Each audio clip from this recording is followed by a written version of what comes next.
Hello friends, welcome back to the new tutorial. Today I'm facing the one of the issue while setting up the Sentry.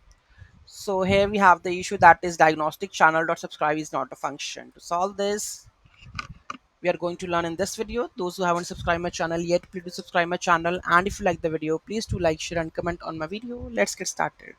So to solve this issue, first of all, we were going to check the node version set 16. So let's go with nvm use node 22 and let's run this node sentry.js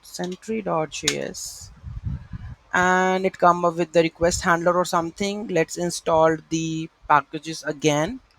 So here we have this one, that is Sentry. Let's add this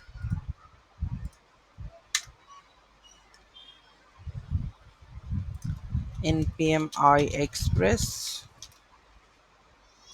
and node sentry.js. So here you can see that error is gone, right, because of the node version. So whenever you work with this, so this kind of error will come, so you have to switch the node version. Now in the next video I'm going to fix those, how to integrate the Sentry with your Node.js application.